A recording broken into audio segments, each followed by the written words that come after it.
Suspense.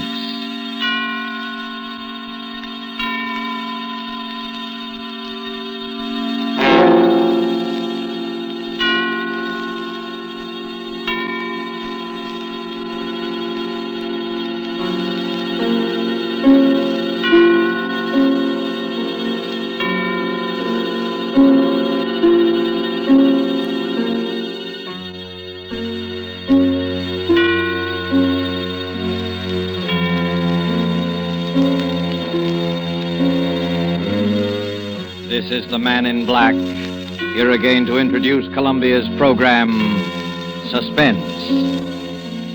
If you have been with us on these Tuesday nights, you will know that suspense is compounded of mystery and suspicion and dangerous adventure. In this series are tales calculated to intrigue you, to stir your nerves, to offer you a precarious situation, and then withhold the solution until the last possible moment. And so with 5 Canaries in the room, and the performances of Ona Munson as Anita, Osa Masson as Fifi, and with Lee Bowman as Ronald Denham, who tells the story, we again hope to keep you in suspense.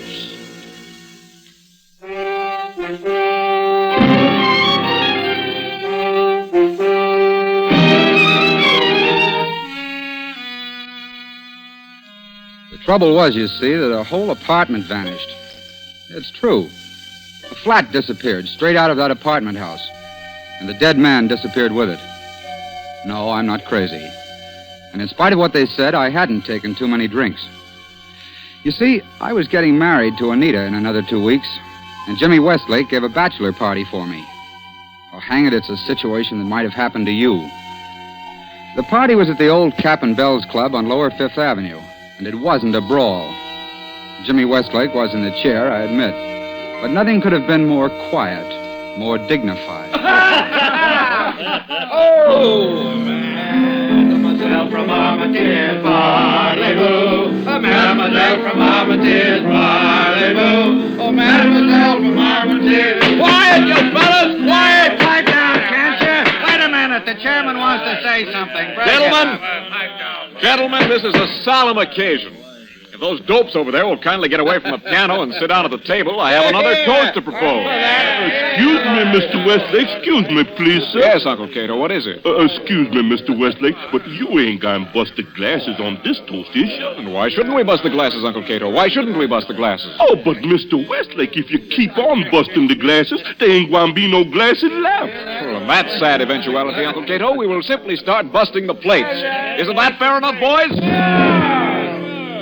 Bust every goblet in the so-and-so place. Oh, we'll bust every goblet in the so-and-so place. Oh, look, Jimmy, don't you think you'd better tone the gang down a little? Be quiet, Ron. You're only the groom. Yeah, I know, Jimmy, but... Gentlemen, I regret to tell you this, but the protesting voice you just heard was that of our guest of honor, Ronald Denham. Now, we all know Ron, and we all like him. But I am sorry to say he is not himself. Where now is the terror of nightclubs, the chorus girl's friend? I say it to his face, he is sober. But we like him just the same. Friends, guests, and bachelors, I give you the groom.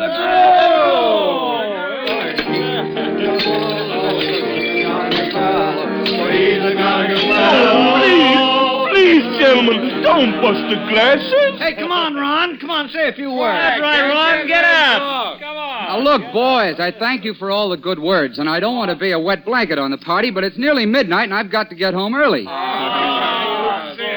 Don't you understand, boys? I'm a reformed character. Yeah, how's Fifi Latour? I haven't seen Fifi for over a year. She doesn't mean anything to me anymore. He thinks he doth protest too much. Oh, now, look, I'm marrying the sweetest girl in the world, but Anita's a little, well, straight-laced. Oh, You know how it is.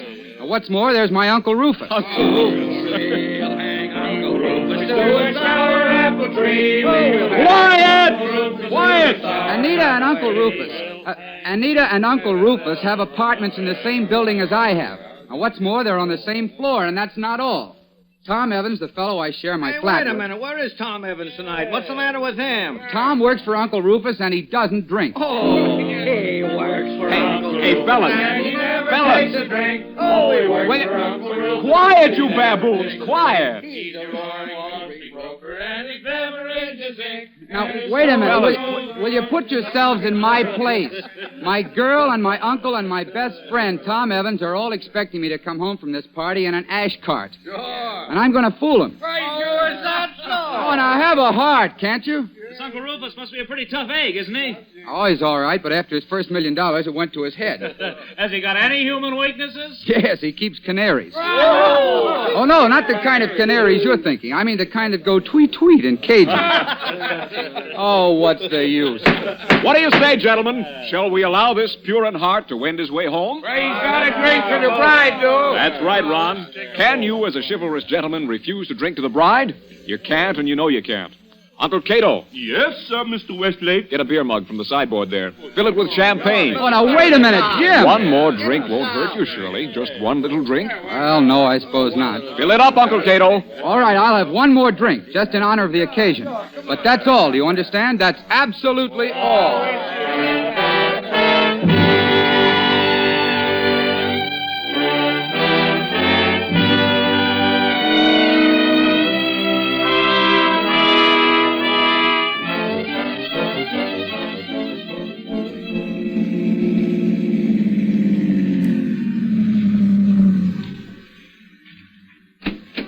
Yes, sir.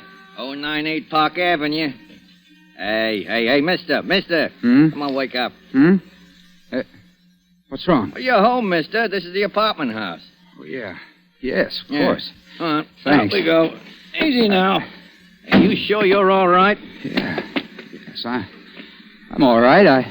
I've been to a bachelor party. Yeah, sure. I know. Well, take it easy now. I can't see straight. The whole street's going around. The funny part is I only had a couple of drinks. They must have put something in that last one. Well, it's none of my business, mister, but I wouldn't tell that to the missus if I was you. It's absolutely true. Oh, sure. I know. And I haven't got a missus. Not yet. On my word of honor, I'm a reformed character. I have nothing to do with any woman except... Ronald Denham. As I live and breathe, it is Ronald Denham. Fifi Latour. Oh, Cherie, how good it is to see you. I look everywhere for you. I cry my eyes out, but I don't find you. What are you doing here? I live here, Fifi. I moved. Oh, you tried to get away from me, yes? Yes. No, I mean... Well, here's your money, driver. Good night. Good night, sir. It's a friend of yours, lady. You better take care of him. I'd take care of him. Yes, you bet you. My poor Ron. I forgive you this time, because you've been on the wrestle-dazzle and you need someone to take care of you. You live in this building, yes? Yes, 5th floor. Oh, good. I take you to your apartment. No. You say no, eh? And why not? Because you mustn't go in there. Oh, there's another woman. What? Oh, yes? Well, yes. The fact is, Fifi, I'm going to get married. Married? Oh, for heaven's sake, Fifi, don't make a scene in the middle of the street. Oh, you break my heart, eh? Right in the middle of Park Avenue, you take my heart and you break it bang, bang. Fifi, please. Now I tell you what you do. You will take me to your apartment this very minute. No, definitely no. You will give me 1 cigarette and 1 brandy. You will tell me what this means. Oh, I warn you, by golly, I start screaming so they can hear me at City Hall. I can't do it, Fifi. All right, then I start screaming. No, wait a minute. Oh, of all the times in the world, you had to pick this. Do I go along, Cherie? Yes or no? Well, if I do take you, Fifi, will you promise to be good? Cherie, I am always good. You won't kick up a row or start banging at doors. Oh, if Anita heard of this. Anita? And who is she? Oh, never mind. I'm too groggy to argue. Come on.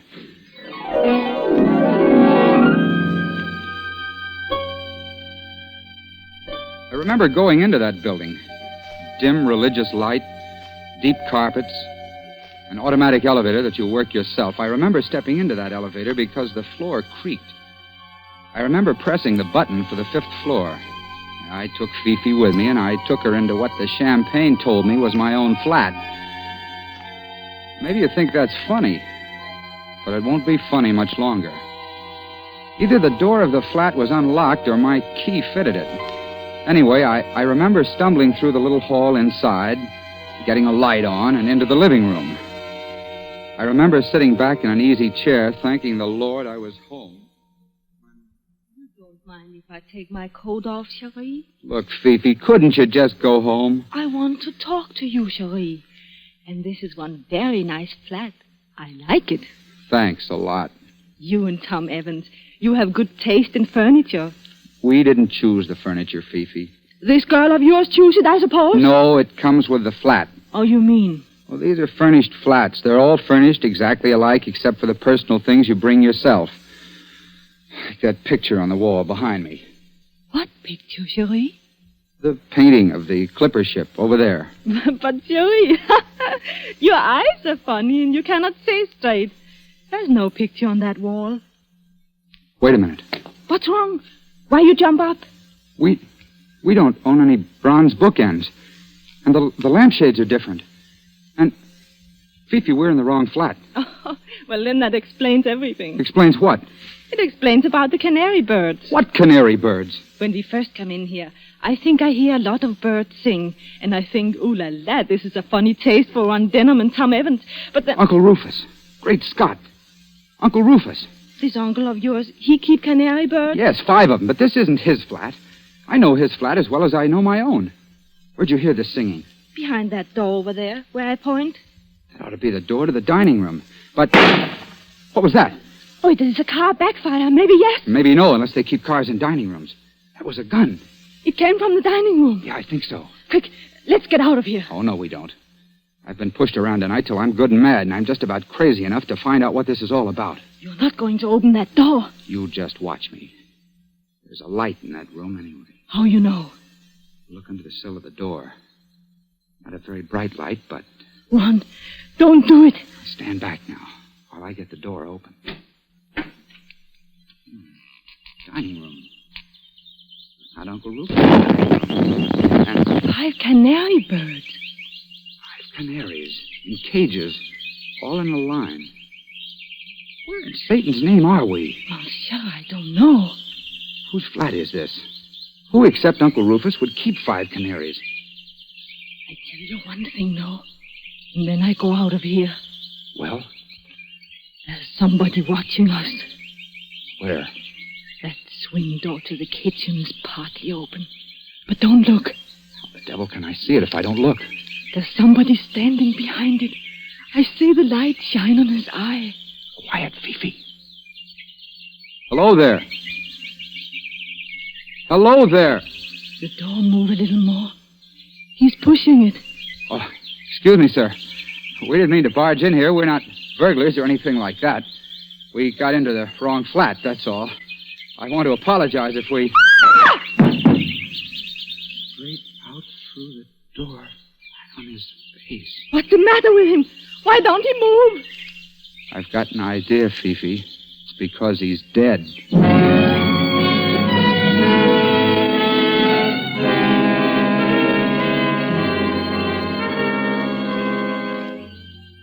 He was a little fat man with eyeglasses and a spade-shaped beard.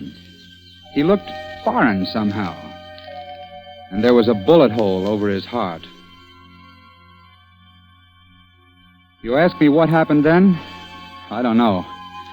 Fifi turned and ran. At least I think she did. I bent over the man to make sure he was dead. And then something hit me. As though it hadn't been enough of a nightmare already, I could hear that blackjack strike the back of my skull. And everything exploded. I couldn't get my breath, and I seemed to be swimming in dark water. The next voice I heard wasn't Fifi's at all. It was Anita's. And... Ron Denham. Oh, my head. Oh, Lord, my head. Well, I'm not at all surprised. What's that, Anita? I can't hear you. I said I'm not at all surprised. Of all the disgraceful, dissolute objects I ever saw. Anita, where am I? Oh, darling, as though you didn't know. But I don't know. My head feels like a printing press in full blast. Well, you're out in the main hall, dear, on the 5th floor, sitting on the stairs beside the elevator shaft. That's true.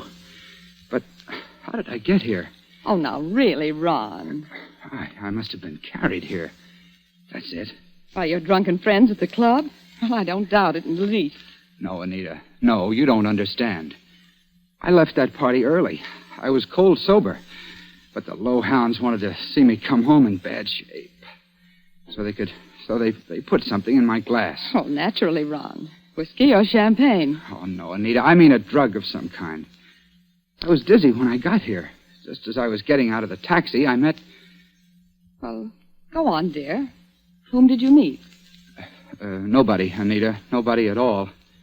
I came up here to what I thought was my own flat, but it wasn't my flat. It was somebody else's. There were a lot of canaries singing and a dead man with a bullet hole in his chest. And... Well, this sounds pretty crazy, doesn't it? Yes, dear, it certainly does. Yeah, but it's true. Oh, Ron, I suppose I've got to forgive you. I always do forgive you. Now run along like a good boy and sleep it off. Listen, Anita. There's a dead man in one of these flats. A dead man? In which flat? Well, that's just it. I don't know. You're not saying it's on this floor? Yes, I definitely remember pressing the button for the 5th floor. Suppose you listen to me, dear. Now, don't make faces and rumple your hair. Just listen. There are only 2 other apartments on this floor. One is your uncle's. It wasn't his. I'll swear to that. Well, and the other is mine. You don't think I'm hiding a dead man? No, it wasn't your flat either. Well, then where is it, darling? A whole flat can't vanish and take the dead man along, can it? No. But I'll tell you something else, Anita. I've seen that man's face somewhere before. Well, whose face? The dead man's. Thick eyeglasses, square black beard, something foreign about it. I've seen him, or I've seen his picture, or... Oh, Ron, please. What's wrong? Reach the elevator. Somebody's coming up. Oh, please don't let people see you. Your hat's smashed in and your tie's untied, and you look like nothing on earth. Well, look here, Anita. If it comes to that, what are you doing out in the hall in negligee and pajamas? Well, I wanted to make sure you got home safely. Ron, the elevator, it's Tom Evans and your Uncle Rufus. All right, I can take it. But your uncle can't. Now, don't say anything to him about this dead man. Promise me. Hold on, I've got it. Pierre Duroc. Who? Pierre Duroc. That's the dead man's name. He... And furthermore, Evans, you may state to me that in this year of 1938, the prospect of a European war is so remote as not to be worth serious consideration. Excuse me, sir, but isn't that a little strong? Now, don't argue with me, Evans. No, sir. You may tell my secretary to... Look here. What's this? Well, now look, Uncle Rufus. Oh, I can't stand any more of this. I'm fed up. Well, I don't blame you, my dear.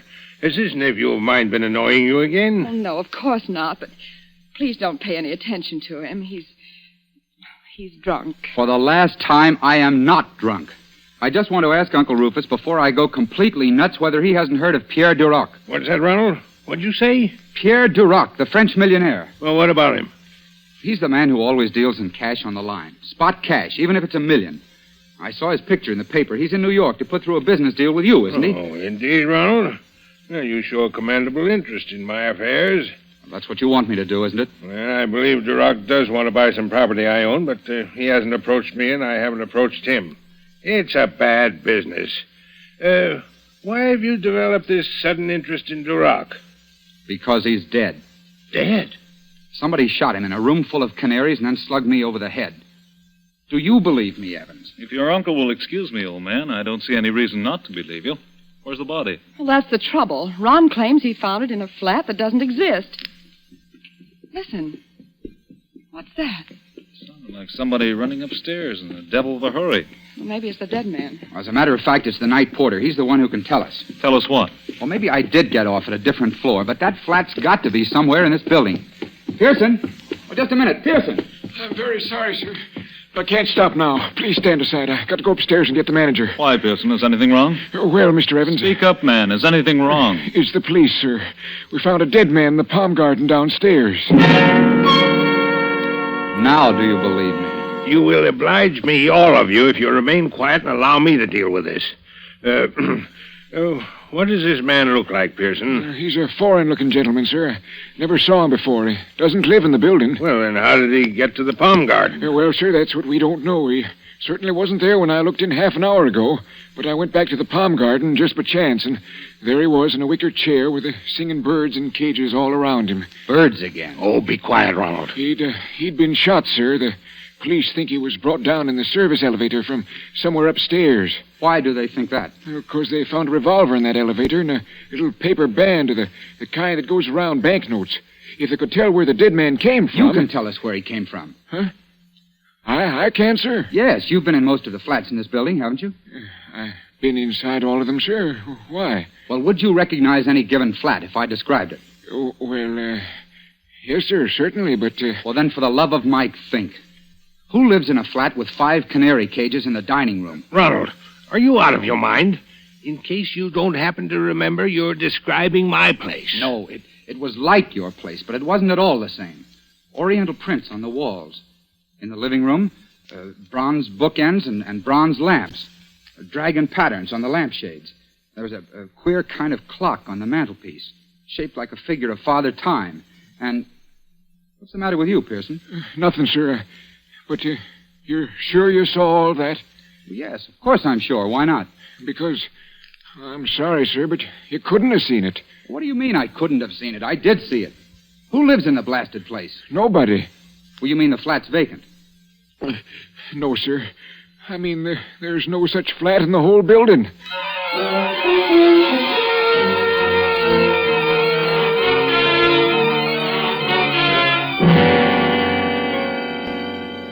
And that's the position I was in when the police took us down to that palm garden to see the body. I never did like the palm garden much. It's a big, dimly lighted hollow of a place, with bird cages beside the palms and an artificial goldfish pond in the middle. I liked it even less at 3 o'clock in the morning with a dead man looking at me from his chair. They sent us in one at a time. I was first to see the homicide squad officer. And there was Inspector Braddock, a big, sleepy-looking hulk with a hat like a pirate, sitting on a bench throwing pebbles at that pond. Back would go his arm, and a pebble would hit the water. Back would go his arm, and a pebble would hit the water. And that's all you've got to tell me, Mr. Dunham? Yeah, that's all, Inspector. It happens to be true. Oh, I believe you. After all, son, we've got corroboration. Corroboration from whom? From your other girlfriend, Fifi Latour.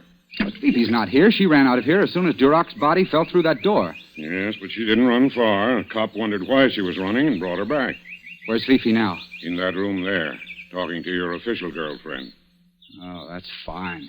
That's beautiful. The one thing I didn't tell Anita. Why don't you wake up? Wake up? How? This isn't post office any longer. It's murder. And one of that gang out there shot Pierre Duroc. Are you serious? Serious. Sure, I'm serious. This is as clever and slick and mean a trick as ever went on the blotter. Pierre Duroc was one of the goats. You were the other. This uncle of yours is a fairly important guy, isn't he? Wait a minute. Just exactly what are you saying about the old boy? I'm saying he gets lots of publicity. This hobby of his, keeping dicky birds, must be pretty well known. Yes, I suppose so. All right. So if Duroc came to visit your uncle tonight... You say if Duroc came to visit my uncle. What you're forgetting, son, is that Duroc's an important man, too. He's a visiting foreigner, capital letters, and the department's got to keep an eye on him. Duroc did go to visit your uncle tonight, and he was carrying $20,000 in cash. What are you intimating? Murder. Inspector Braddock. Yes, Sergeant? That crowd out there is raising Cain, especially the old man and the French gal. Shall I let him in? Yeah, you can let him in now. No, more than an hour. Sitting in an anteroom without even hearing why we're here. I tell you, the evidence is intolerable. It's all right, sir. They probably know what they're doing. You think so, my friend? But I still don't know why I'm here. How very interesting, Miss Latour. Such extreme absent-mindedness. Well, perhaps Ron could tell you why you're here. Oh, listen, Anita, I can explain everything. Can you explain the disappearing apartment? Well, that's better. I'd like, if you don't mind, to have a little quiet here. Now, which one of you is Mr. Rufus Denham? I am Rufus Denham, sir. Rufus Denham of Denham and Company. Can there be any doubt whatever about that? No, but I thought I'd ask. I was just telling your nephew, Mr. Denham, that Pierre Duroc came here tonight to see you. To see me, Inspector? That's right. I can only characterize that statement, sir, as a flat and downright lie. I've never met that man. I didn't say you met him. I said he came here to see you. Duroc wanted to buy some property from you, didn't he? Well, I suppose he did. And Duroc always paid spot cash, didn't he? Yes, I believe so. Just one more question. I imagine you've got a secretary. Yes, naturally I've got a secretary, Miss Helen Gardner. What about her? Somebody, posing as your secretary, telephoned Duroc at the Metropolis Hotel and spoke to him in very good French. Well, Inspector, don't stop there. Go on. This person, pretending to represent Rufus Dunham, asked Duroc to come here with the money and said they could settle the deal immediately. Don't you see the trick now? Don't you see Duroc was lured into a dummy apartment? A dummy apartment? What does this man mean? I'll tell you. All the flats are furnished exactly alike except for personal things. Pictures, books, lampshades, ornaments. Is that correct? Yes, of course it is. The murderer didn't dare use Rufus Dunham's real flat. But the murderer could always decorate an imitation flat, so that Pierre Duroc would be deceived when he saw... 5 canary birds. That's it, son. But what was the idea? A very neat swindle. Look at Duroc's body now. Oh, I can't look at it. Look at his thick glasses. Well, the man was half blind. This so-called secretary, disguised, would meet Duroc in an imitation flat. Duroc would hand over the money and get forged title deeds in return. When Duroc had gone, the flat could be put right again and no evidence left. But, something went wrong, That's right. Something went wrong. Duroc suspected. And had to be killed. Right again. Inspector Braddock, who is the murderer? Can't you guess? Green Gnome, I think I know how it all happened. Do you, Miss Latour? Oh, it's very smart of you. This poor Ronald of mine, he is at a bachelor party. They do not think that he will be home until daylight. But he get reformed and come home early. He blunders straight into that flat in time to interrupt. In time to interrupt a murder, yes. Afterwards, when you were supposed to run away... But I did run away. Sure, Miss Latour, I'm admitting you did. Then why do you look at me as though I didn't? Afterwards, as I was saying, the murderer had to hit Ronald Denham over the head and drag him out in the hall. Duroc's body was brought down here along with the canary cages that had been borrowed from here, and the dummy flat was set right again. Just one moment, Inspector Braddock. I'm not disputing anything you say, but... Well, sir, what's on your mind? The murderer. What about the murderer? Well, all this. Wouldn't it have been much too heavy a job for a woman? Who said the murderer was a woman? Well, didn't you? I don't think I did. I said the murderer was somebody who planned a swindle. And you still don't see it, any of you, because you can't find the dummy flat. Well, no, and I can't find it myself. That's one question you've got to answer here and now. Where in Satan's name did I go? Whose flat was I in? Your own.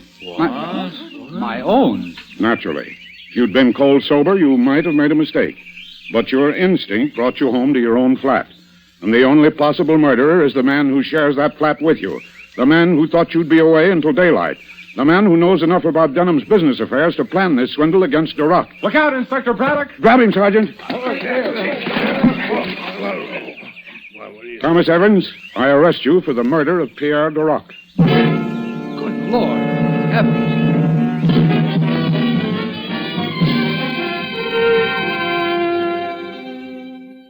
Well, that's about all there is to the story. Anita and I were married last week. She's a wonderful girl. I tried to talk her into our staying on in my old flat, but she said she just had to have an apartment which didn't have such a habit of disappearing. But we're very happy. We agree about everything, don't we, dear? Oh, practically everything, darling. But I still don't think it was cute of Fifi to send up 3 dozen canaries for a wedding present.